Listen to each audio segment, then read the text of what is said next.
un des regrets que j'ai, c'est que j'avais pas capitalisé au moment où ça marchait très bien sur une opportunité long terme qui campande. L'infoproduit, comme je l'ai dit, c'est un truc où la valeur perçue est très élevée avant l'achat, mais après l'achat, il n'y a pas de récurrence.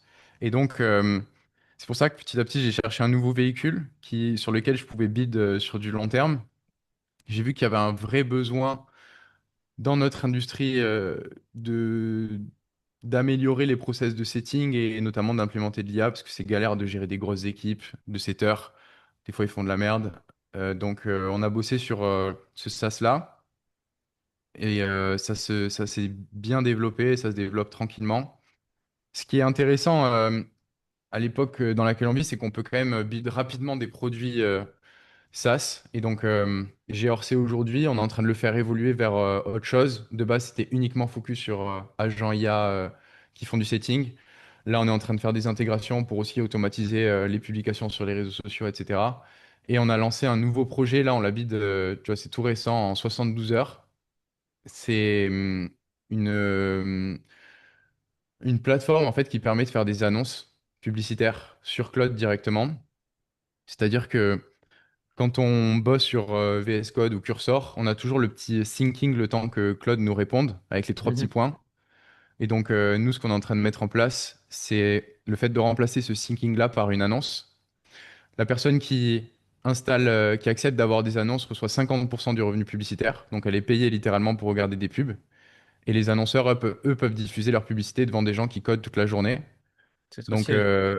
ouais, on l'habille de là en 72 heures. On va launch le produit aujourd'hui. Ça s'appelle Idle Pay.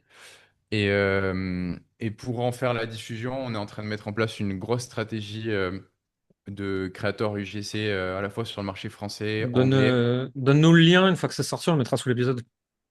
Ouais, bah avec plaisir. Merci beaucoup les gars. Et donc tout ça pour dire que de plus en plus, j'ai envie de me consacrer à des SaaS, des produits qui peuvent camper sur le long terme. J'ai la chance aujourd'hui d'être dans une position où j'ai gagné pas mal d'argent et j'ai pas fait le con avec mon argent, donc je l'ai investi.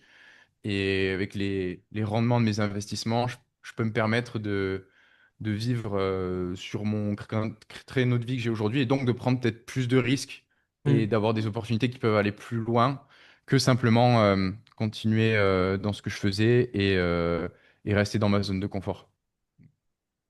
Ouais, mais c'est bien. T'as été smart là-dessus. Il n'y a pas ces gens qui le font. Moi, je le vois beaucoup, hein, des gens qui ont une ascension rapide. Ils disent ah, super, lifestyle, ils crament tout l'argent. Ensuite, il y a un setback, et parce qu'il y en a toujours un, tu vois.